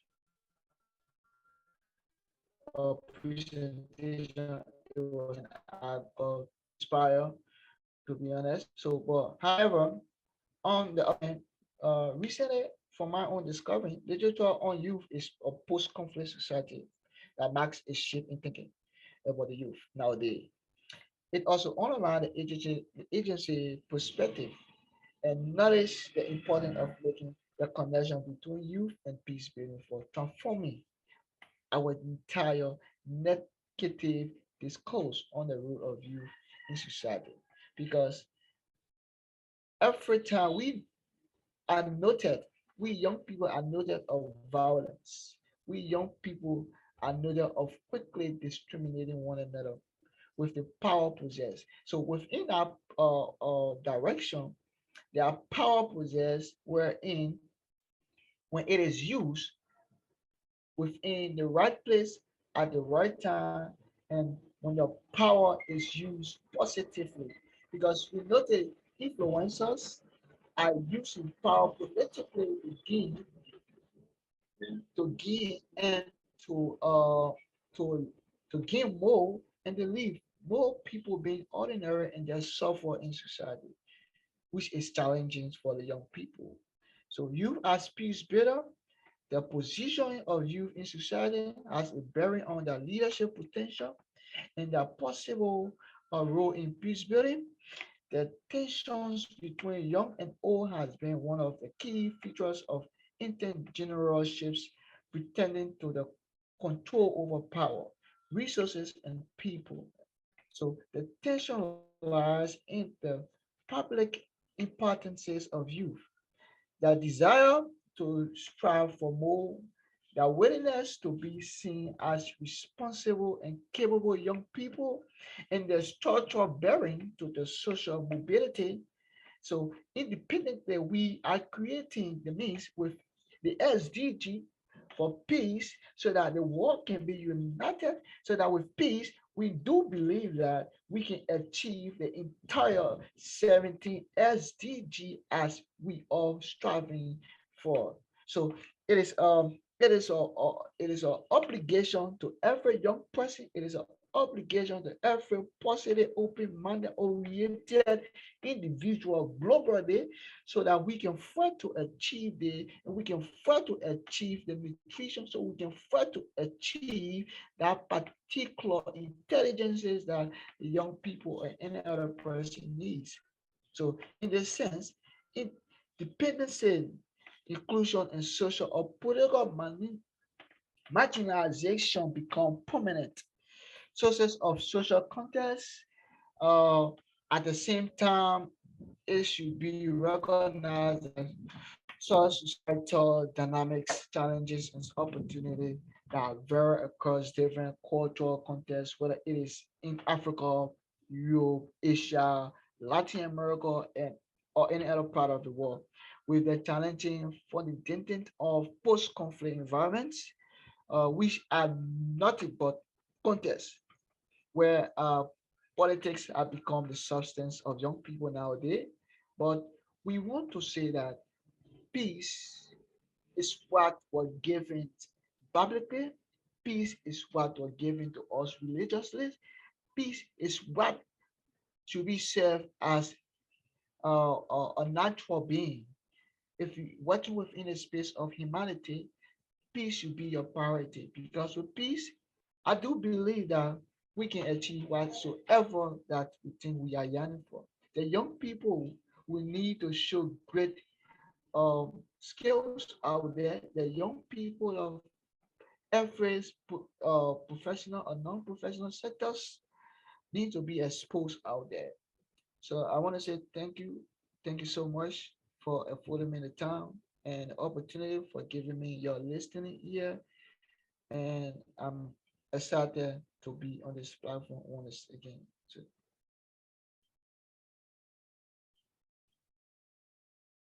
Thank you. And without peace, we cannot accomplish anything. You are right about that.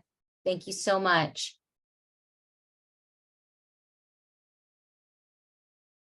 Now, our next international speaker is Poonam Gathi. Welcome. Very good evening. Hello. Yes, we can hear you. We can't see you.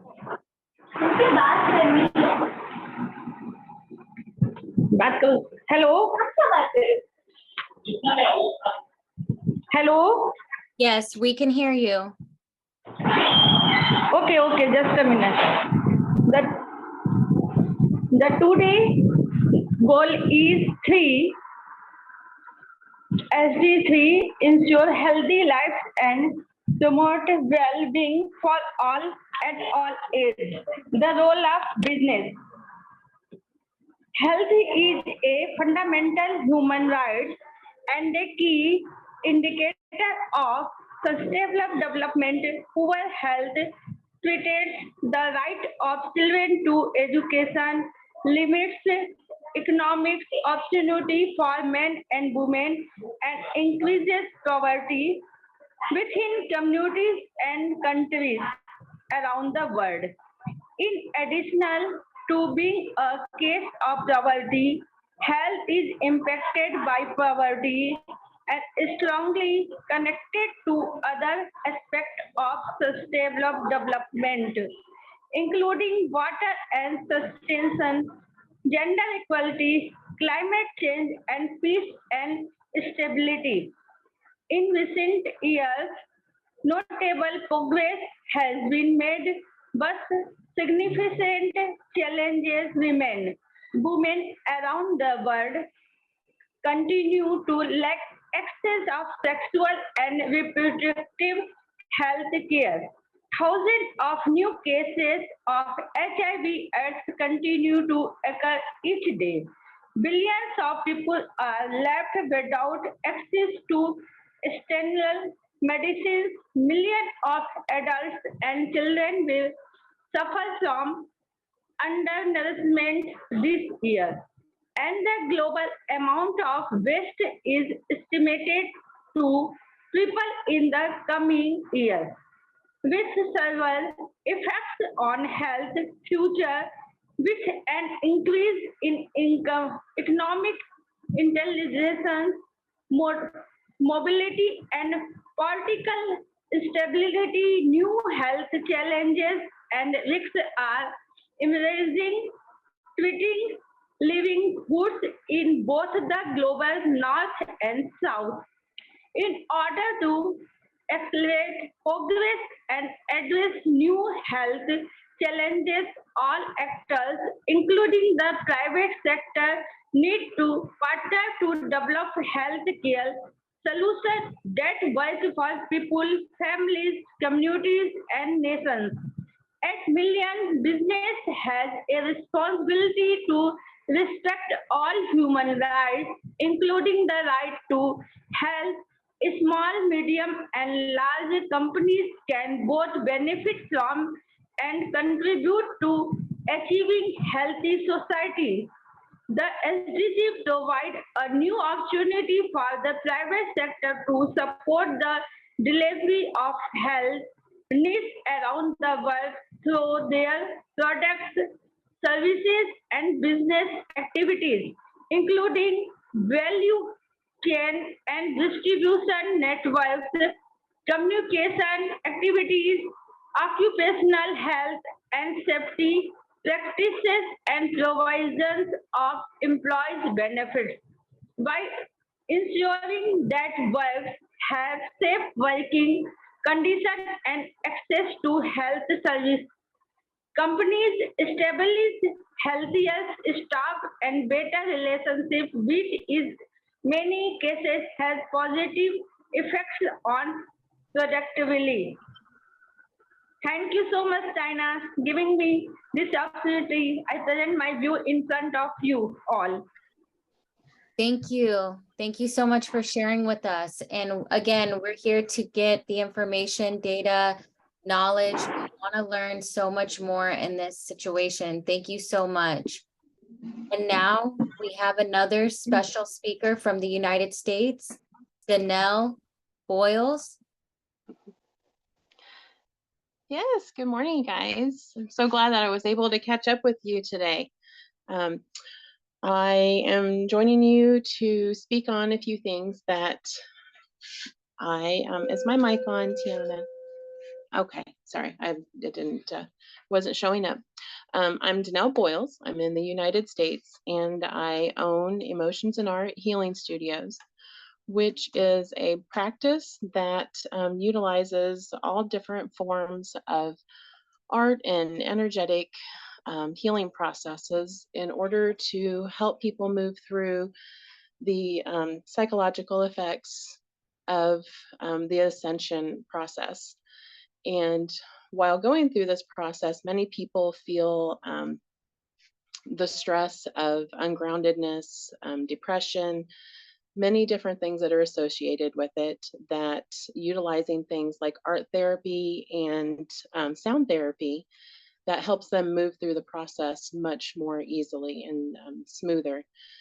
And in order to do that, you have to introduce a meditative state that brings the consciousness to a sub-level to be able to calm the brain waves, calm the body, bring it into more of a uniform state to be able to process the energies that are pushing them through the ascension process. I know many of you are speaking about mental health mostly today. Is that what you're talking about mostly, Tiana? And the process of going through this is very taxing, and many people need help as they're going through it. So that's where I come in. And in utilizing these different techniques using sound healing, you're introducing frequencies that are helping bring the body and the mind into alignment.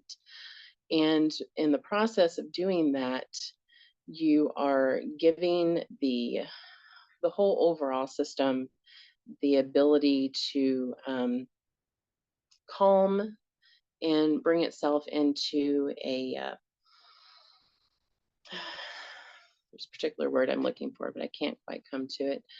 But in the process of doing that, you are allowing the body to reset, rejuvenate, using the healing energies to help clear out any energies that are associated with stored traumas. And a lot of times people don't have the ability to fully process this as they're going through the conscious ascension process. So therefore it causes a lot of physical health elements that go hand in hand with processing the mental health element aspect of it. And the body becomes very overreactive with the nervous system when that happens.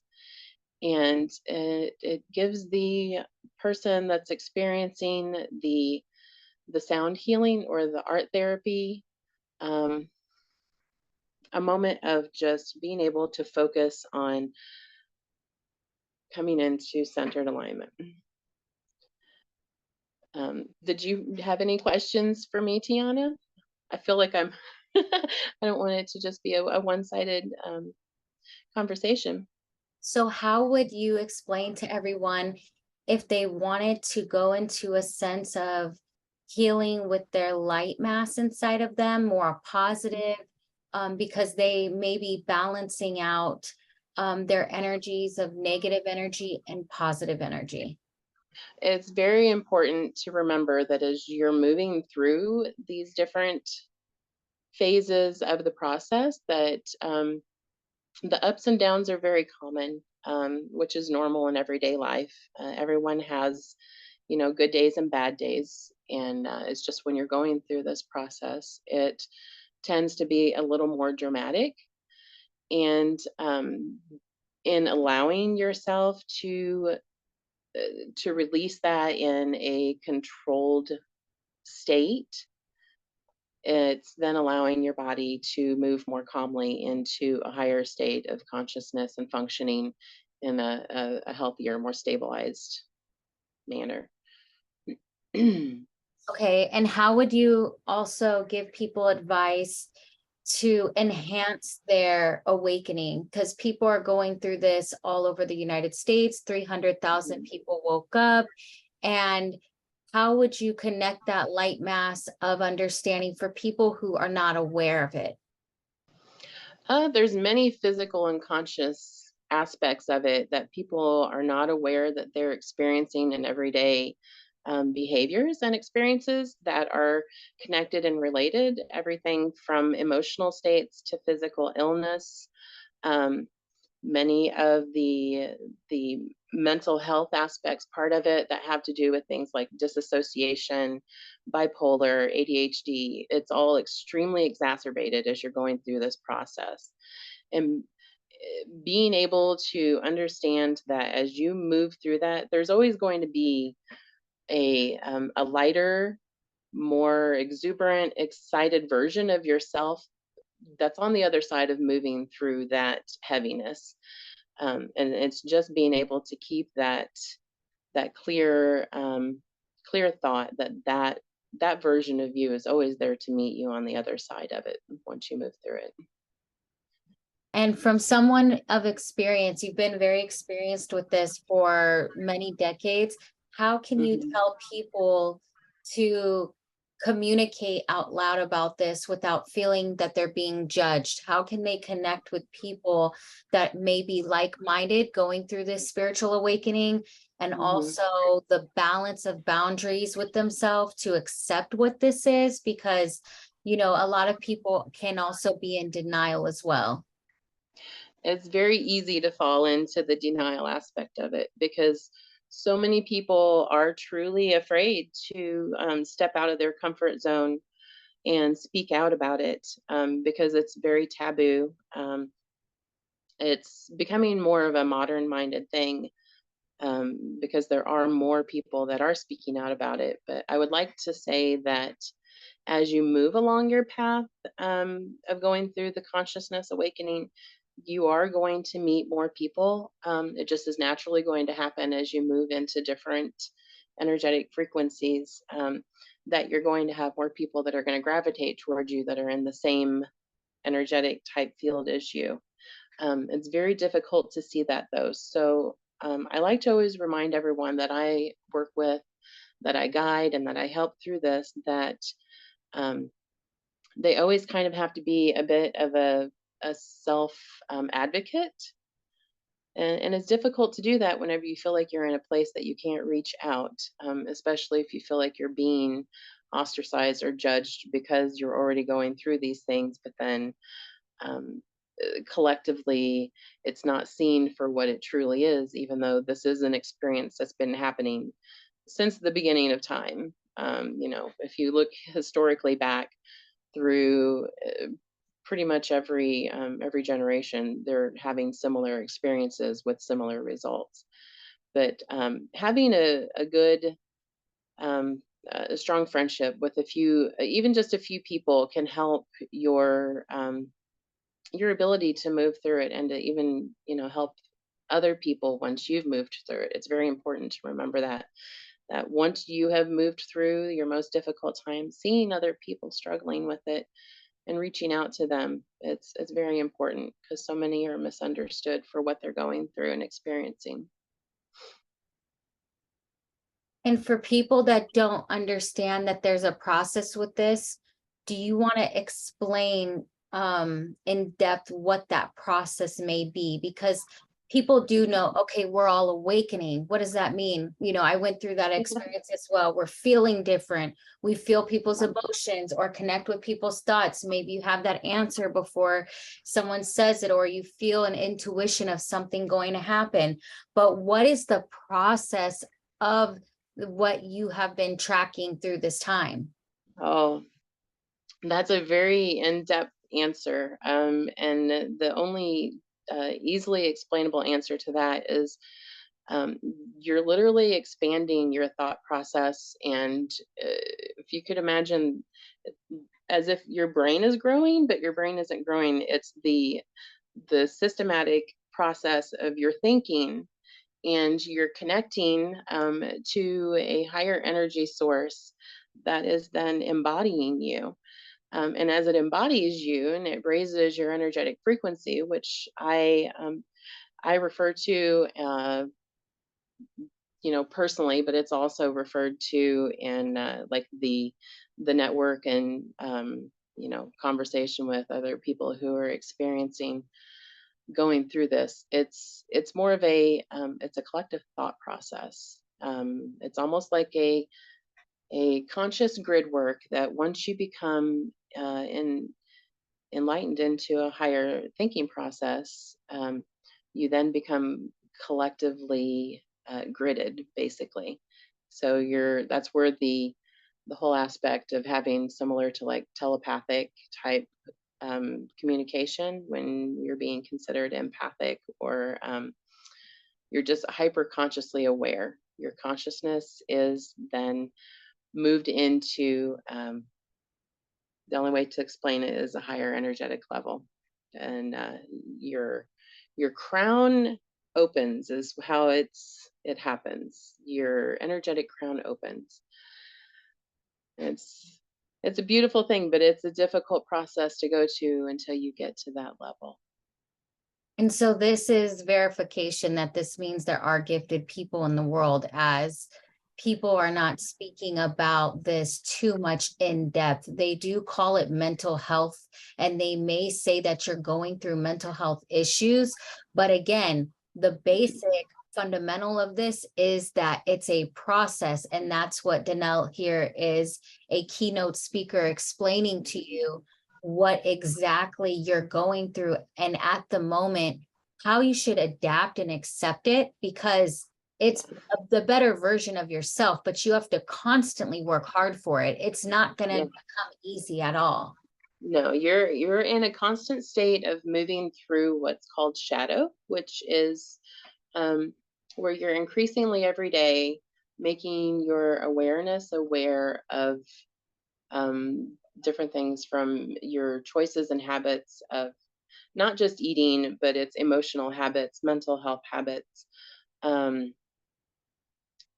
across the board. It involves so much. And it would be wonderful if at some point, what I and many other people who are energetic alchemists, who have gone through this process, and now we're anchored in a higher consciousness, helping others that are going through it, is getting such as medical fields involved in understanding what the actual energetic processes of our environment, how it's affecting physical and mental health, and have them be cohesive and work together.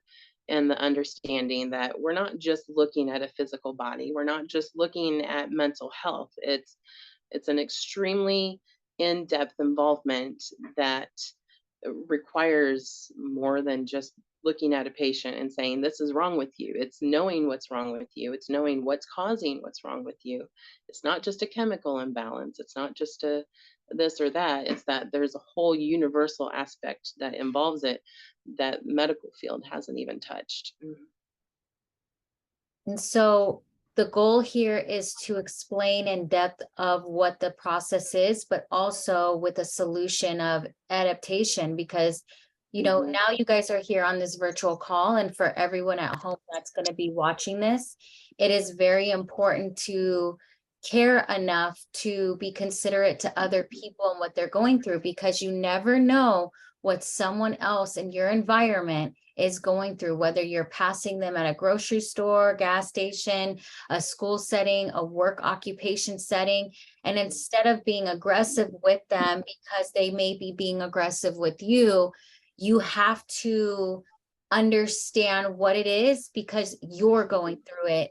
And it's an awareness that is mirroring you, and it's part of your circumference of overcoming it. I mean, if you can adapt to other people with the awareness of the knowledge that you know, you're also able to help them by saying, hey, you know what, I've been through this.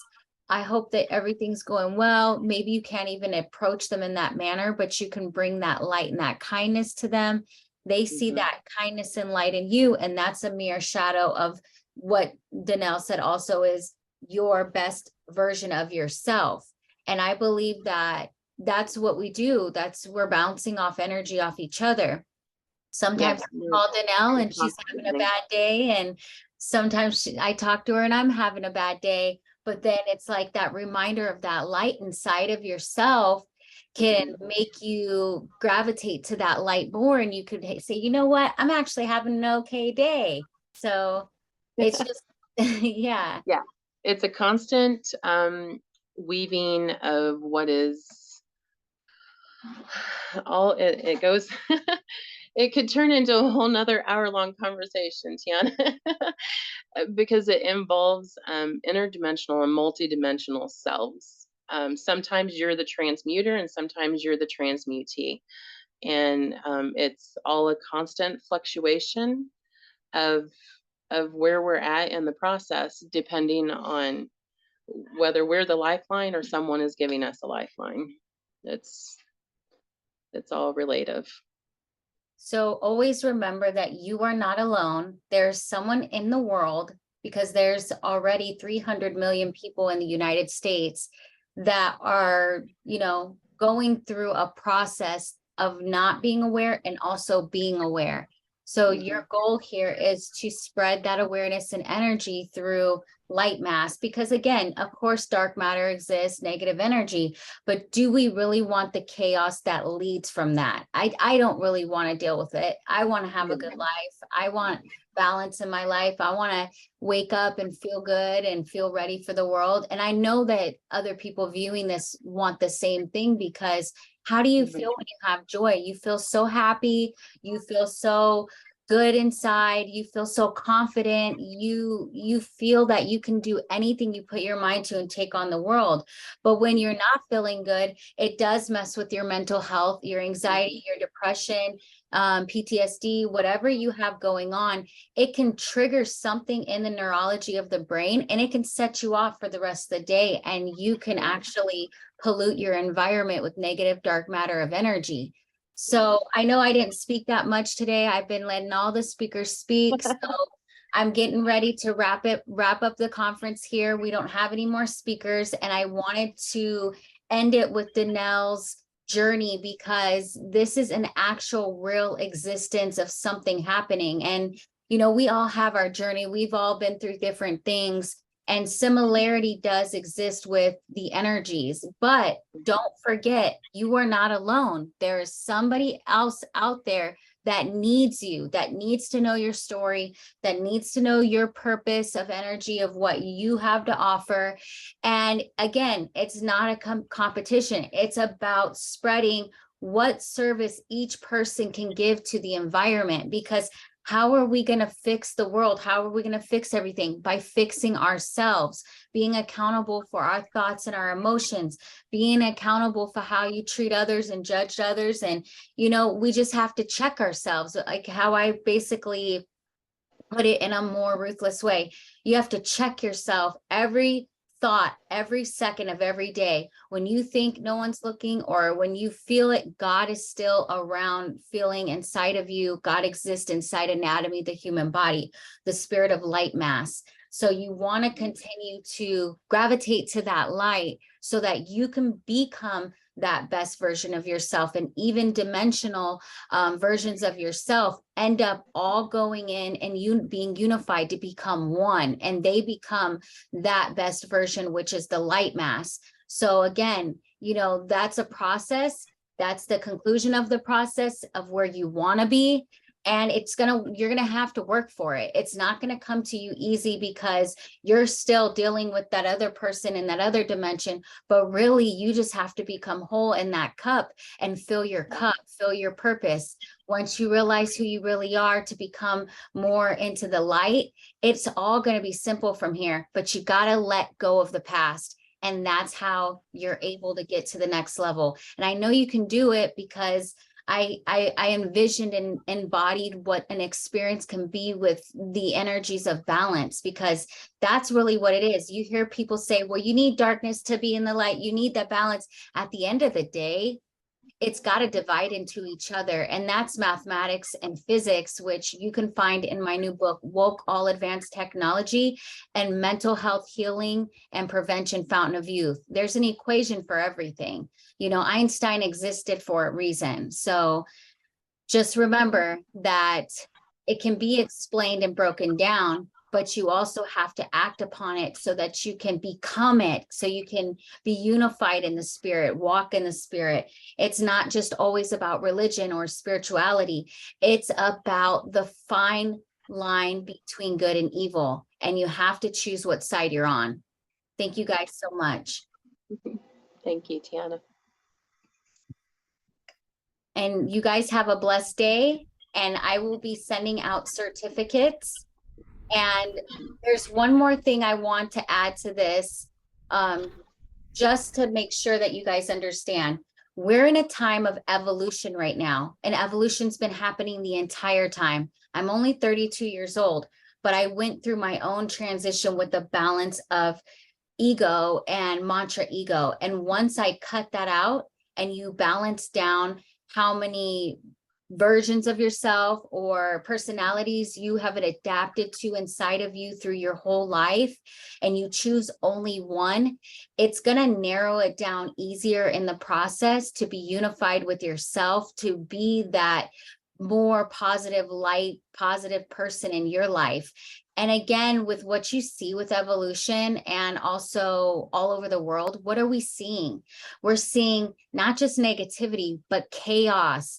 You know, people committing crimes, people getting in arguments, fights. There's so much chaos, and people say it's because of the pandemic. The pandemic just awakened the people to start looking in the mirror and facing their true self of whatever process and dimensional person that they held on to. You got to let that go. You have to choose one. You have to decide who you want to be and what kind of person you want to be. And if that's the type of person you want to be, then I don't want to be involved with you. And I'm telling you, you don't want to be involved with you, because all you're going to attract in the universe is negative energy, negative environments, people being you know, manipulated by their thoughts of emotions. You have to control your thoughts and emotions right now. What comes first? Controlling your thoughts and emotions of all day, every single minute of every single day. That comes first. And even when you don't want to, you can be tired and get up and say, no, you got to say, okay, I can do this. You know, today I was really tired. I probably got like 4 hours of sleep. But you know what? I got up and said, I can do this. I can get on this call and I can listen to these speakers, and I can make the best version of myself to learn the knowledge. Because like they say, knowledge is power. And what we've shared today for SDG 3, which is one of the most important SDGs, because you can't buy your health back. You can't buy the time that you had to spend your time wisely for the light mask back. This is now, and this is for the rest of your lives. So be the best version of yourself. Understand what's going on with you.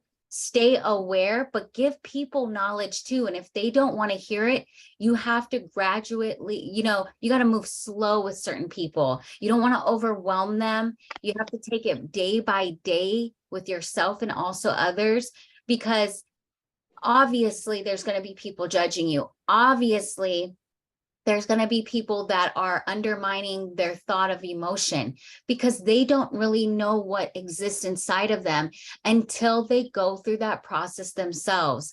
Some people have to see it to believe it. Some people have to experience it to accept that it exists in the world, but you don't have to use it for the wrong reasons. You don't have to use it to feel that you are above them, or some people list themselves as a god or anything like that. No, God made us in his like image to show light, love, and kindness, which means it's a mirror of the love in the heart, because the heart can set you free.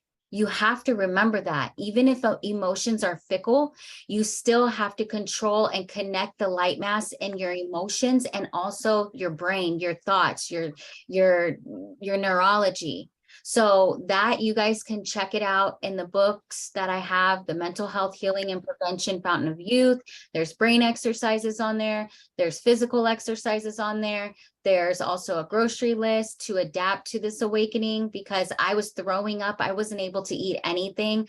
Doctors didn't even know what was wrong with me. I got racked up $100,000 in medical debt because I was throwing up bile and hunched over in grocery stores, couldn't do my makeup. People didn't know what was going on with me. They judged me and they assumed I was on drugs or I had a disease or something was wrong with me. But the whole time I was in a awakening process, figuring out who I really was and what my purpose here was on earth. And it took over 2 years to even get there. It was 5 different awakening processes and ended with 7, but 5 that were struggling for 7 years. It was just constant, it was constant hardship on my physical flesh, on my body, and my mental was just crying. I didn't understand. It takes you back into a cycle of being a child, a reverse. So you may have anxiety, but then all of these flushed memories start to surface again of your trauma. And that's why trauma is known to be enhanced to, grow your spiritual gifts, but it's not necessarily you should torture to become that person and you have to go through all this trauma. No. You have to adapt to the knowledge and the information. And if you can emotionally connect with that information to comprehend it, then you can avoid going through the trauma and the drama and the chaos. So just remember, anyone can get through this time. You are not alone, and there are people worldwide that exist through this awakening. And I wanted to show you guys this before I go, which is our Global Peace Sustainable Development Goal book, where we're uniting the nations, giving them hope. This is my 9th book. It's an anthology collection, which has every SDG. All countries came together, mentioned in their country an issue, an SDG issue, and they created a solution for that issue. And we will be actually promoting that, and it's available on Barnes & Noble and Amazon. And that's information right there. That's giving you information that other people in their countries are going through certain things. And the equality is giving the knowledge. The equality is giving you that chance to even know it exists. So thank you guys again. And this is one of the most important, even though they're all connected. This one, you can't get back. You can't figure this out if you're not alive anymore. It's now or never. So thank you guys, and God bless you all. Take care. Bye. Thank you